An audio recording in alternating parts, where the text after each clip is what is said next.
What's going on, everybody? This is Robo from Allbark, back with another video. Today in the channel, I'm going to be going over some of the players I'm expecting to have breakout years for the 2023-2024 NBA season. This list includes some guys I think will put the league on notice with improved play. Some of these guys are going to be on the most improved watch list, as well as a couple of guys that I think may make the jump from all-star to superstar this season. There's obviously a bunch of guys who can fit these criteria, but I'm just going to keep it relatively short with my top guys I think deserve some recognition for a potential leap this season. So with that said, let's go ahead and get right into the video. To start off, I'm going to go over the two guys I see jumping into the superstar conversation, and maybe some of you believe they're already there, but I think regardless, these guys will be widely known as two of the best 15 players in the league. And first up, we have Zion Williamson. Zion Williamson is a guy that about a year ago, people were starting to agree he was approaching top 10 player in the league status, but some big injury issues and weight problems has really hurt that image and his projection in some people's eyes. I strongly believe that as long as Zion stays on the court, he'll continue to build upon that status and probably have another huge season averaging over 26 points a night and probably over 8 rebounds a night as well, and hopefully some more flashes as a rim protector to help push himself into that superstar conversation for good. This past season, although it was in very limited play, he averaged 26 points a night on over 60% from the floor and put up 27 a game the year prior. I'm hoping he can stay healthy for once and replicate that and maybe show an improved jumper to help cement himself as the type of player we know he can be. He will on the run. Siakam. And blocked away from behind. And last touch by Toronto from behind. Stay away from running screening rows because all they're going to do is double him. Look out. The second player in this category for me is Anthony Edwards. I believe Minnesota is Ant's team, not Cat's, and I think Cat would even say so himself despite being the older guy. The stuff Ant can do on the court is unbelievable, and he's got gifts that a player needs to make that superstar jump as early as I expect Ant to this season. He said so himself in an interview at the Summer League. After this season, he expects to be viewed alongside the best guards in the NBA by just about everybody, and I believe him. Ant's coming off a very strong season, scoring just under 25 a night on solid efficiency, as well as 6 boards and over 4 assists as well. I think this season I'm expecting Ant to build those numbers a bit more, approach the 26 and 27 point per game mark to help cement that status as a superstar in the league. Edwards driving. Oh! Team 6 in this game. Edwards! Right down the lane. The next tier of players are guys I expect to compete for the Most Improved Player award, making jumps to potential all-star status with their play this season. The first guy I'm going to put in this tier is the recently traded Jordan Poole. Jordan Poole has maybe the best opportunity of any player in the league to make a jump, being known as a great scorer already and now going to play in a rebuilding situation with the Washington Wizards. I would expect Poole to average a bit over 25 points per game and maybe add in 6 or 7 assists a night in there with a solid offensive duo mate in Kyle Kuzma. Maybe the efficiency won't be there as defenses will know to key in on him to take down the Wizards, but there's no doubting the opportunity and ability coming in this season for Jordan, and I would expect him to perform at a high level offensively, giving him a great chance to take home this award. Poole down the lane. Jordan flipping it in. Monday, the Warriors are playing their 3rd game in 4 nights. Poole. Oh, what an up and under! He sees Damian Lillard on him. He's looking to try to take advantage. Jordan. The next guy I want to mention is Mikal Bridges, who has a lot of people's votes for Most Improved Player this year.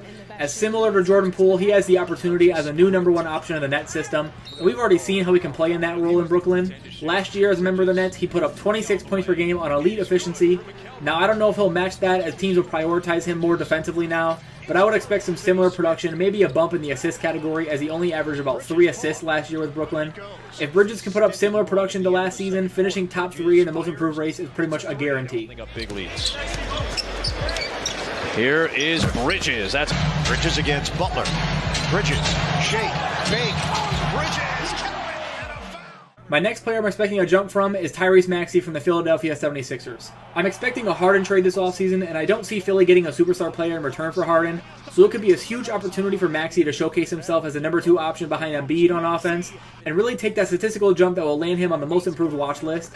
Last season, Maxey averaged 20 points a game, shooting 43% from deep, absolutely absurd efficiency, and that was with James Harden on the floor. Now, to Harden's credit, he does create a lot of open looks for his team, but we've seen Maxey's ability to create his own shot and get hot quickly. If Harden is indeed gone, I would expect Maxey to firmly be in the race for this award all season. Probing. Short. Harden. Loop ahead. Maxey. Touchdown. 33-29. Spin move by Tyrese. Next up on my Most Improved list is going to be my guy, Cade Cunningham from the Detroit Pistons. There's a reason his name is all over the Most Improved watch list, as Cade's absolutely the truth. Some poor injury luck with his shin caused him to miss most of last season, ending the year for the Pistons early, and causing some people to sleep on his game, but there's no doubt in my mind Cade will be in the conversation for the Most Improved award, if not the front runner. Last year, before leaving the game early with the injury, Cade was averaging over 21 points, 6 rebounds, and 7 assists a game, doing a bit of everything for the Pistons despite that shin bothering him throughout those whole 10 or 11 games he played, and also causing his jumper to really struggle in the process. Now fully healthy, he's practicing with Team USA. I would expect Cade to average around 24, 6, and 6 this year and put himself into all-star conversations. And even if he doesn't get that nod and not selected for a spot, the former #1 pick will definitely be in conversation for the Most Improved award without question. Rookie of the Year candidate, directing traffic, pull up, Pistons lead!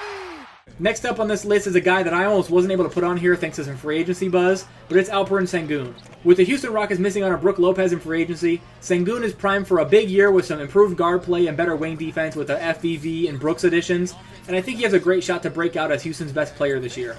Last year, Sengun averaged 15 points and 9 rebounds a night, and this upcoming year, I'll be interested to see him build on that and maybe approach the 20s and provide the Rockets with a bit better defense as well. If he's able to do so, Sengun can absolutely come away with the Most Improved award on a team that I don't expect to be at the bottom of the West anymore. No one there, and he then dunks. And to play in the half court as well. Reed off the glass, Shin. And Type of a center. Here it is right now, going right hand, spin cycle. Next up is going to be his teammate Jalen Green. Jalen is another Rocket who I think is capable of an all-star leap, landing himself in MIP conversations with his gifted scoring ability. We saw the flashes occasionally last season as Jalen averaged 22 points a night, although it was on some rough efficiency. But with the addition of Fred VanVleet to help create some looks and take some pressure off of Jalen, and with a new proven coach in Ime Udoka to help him out, I expect Jalen to look a lot better as an efficient scorer this year, maybe getting to that 25 points per game mark on some better shooting splits.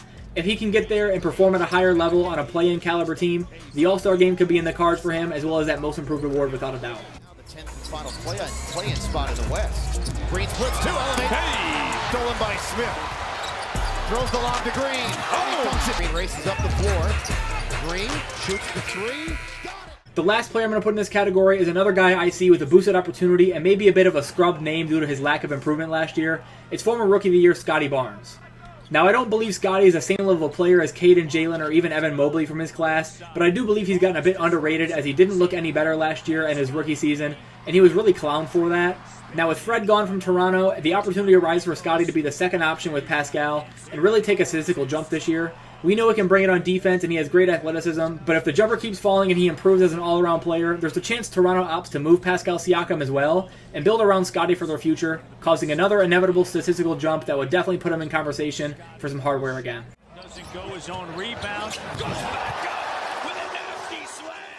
The next category is going to be the players who I don't think put up numbers good enough to be in the conversation for any awards, but do more than enough to put the league on notice that they're more than just a guy in this league.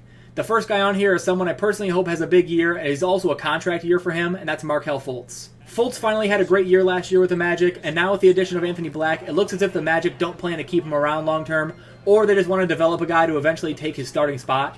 That would mean that Fultz will have to earn a payday elsewhere, or prove the Magic ownership that he is worth extending. I'm a big believer in his game, and I expect him to build off of his 14.6 assist averages from last season, earning himself more respect in the league and maybe looking like the prospect that he once was. Banchero into the paint. Fultz attacking the baseline. 15-foot jumper. Good! And a foul! Big offensive team. They had lost 5 of 6. In only 17 minutes. So he's looking for a replay of that, folks. The next guy on the list is someone who just got an opportunity bump as well, moving into a starting role with the Wizards, and that would be Tyus Jones.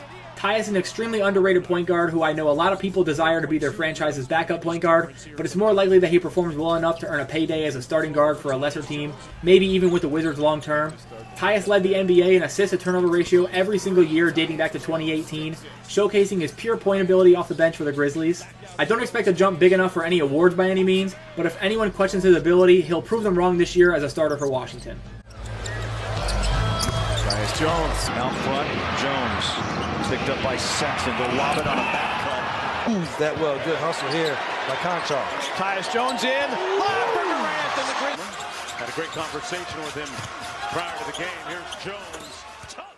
Next up on the list is another Wizard, and a guy I think many have written off to this point, but I think he may be ready for a usage jump leading to a new narrative around his name, and that's Denny Avdia. Denny genuinely looked really solid at times this past season for Washington, and now with Beal and Porzingis gone, this could be the year the numbers match his draft status as he turns heads as a solid starter in the NBA.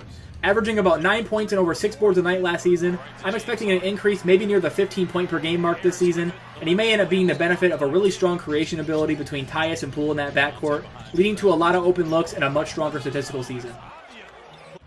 True, they were still a very good basketball team. There's a lob to Denny. Last on my list is a second-year player we saw start to open eyes at the end of last season, and now he may have a huge opportunity to showcase his ability even more, and that's Shaedon Sharpe.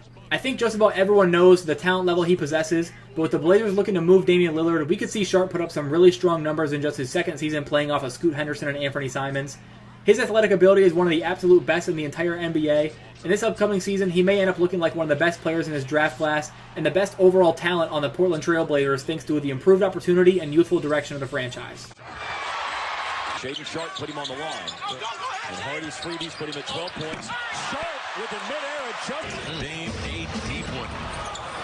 Oh, and Sharpe grabs it in mid. One-on-one matchup. Fires. Missed it. Alright everybody, there's my breakout candidates list for the upcoming NBA season. Obviously there are several names I left off as I can't just name everyone I think is going to have improved seasons, and these are just the guys that I think I'm most excited to see potentially break out for their squads. Let me know in the comments if there's anyone I didn't mention that you think is primed for a big time season, and give me the reasoning behind it. I'd love to hear what you guys think about that. Other than that though, that's going to be it for this video guys. Thanks for watching once again. Feel free to like the video and subscribe if you aren't already, and I'll see you guys in my next video. Peace.